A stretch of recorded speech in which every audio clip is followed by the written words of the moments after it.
PJM is responsible for maintaining the reliability of the high voltage power grid in our footprint, which is 13 states and the District of Columbia. We're also responsible for operating non-discriminatory and competitive markets and for assuring that there is no undue influence exerted by any of our members on our markets or our operations. PJM faces a number of upcoming challenges. This is due in large part to the fact that we're having a diminished role played by coal generation. We are having an increased role played by gas generation, and an aspect of that is a challenge is that we need to assure that there is sufficient and better coordination with the gas industry. From the perspective of American Municipal Power, energy issues are really no longer at the state level. They're really at the regional level or the federal level, and they really happen inside the regional transmission organizations, which for Ohio is PJM, or the federal level, which is the Federal Energy Regulatory Commission, or FERC.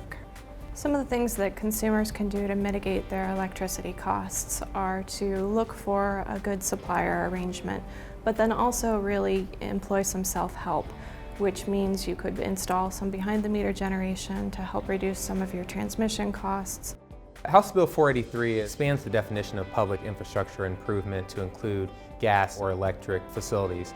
They are owned by non-governmental entities. Therefore, municipalities will be permitted to use TIF revenue or tax increment financing revenue to fund private economic development projects.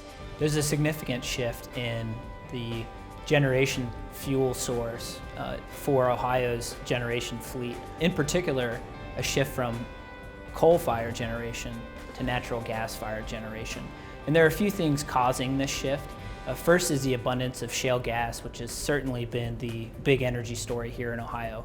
But there are also regulatory pressures being placed on coal plants, in particular from the EPA. There are some excellent projects going on in Ohio as we speak in the works. In particular, 3 projects I'd like to highlight.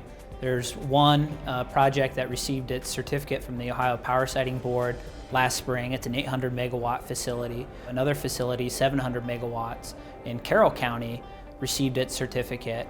And then a project down in Middletown was announced, and they recently held their public information meeting, which is the first step before submitting an application to the Ohio Power Siting Board. On April 11th of this year, ODNR issued a press release dictating new guidelines for permitting for hydraulic fracturing or horizontal wells.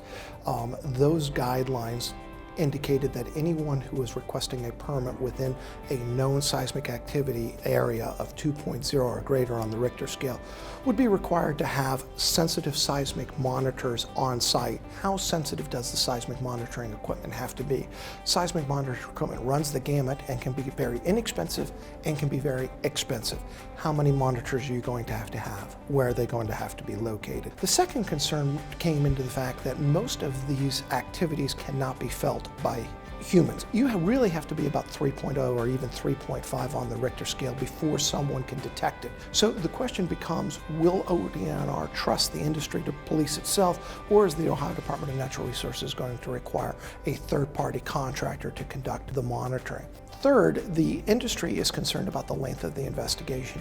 Having a rig on site runs to the tune of hundreds of thousands of dollars a day. The concern becomes, is the investigation going to be 1 day? Is it going to be 3 days? Is it going to be a week? How many days and how many millions of dollars am I going to have on hold waiting for the investigation to be completed? The industry believes that 1.0 is probably too low on the Richter scale. We think that the industry will make a recommendation to the Department of Natural Resources to raise that threshold, and that 2.5 or maybe even 3.0 is a more appropriate level.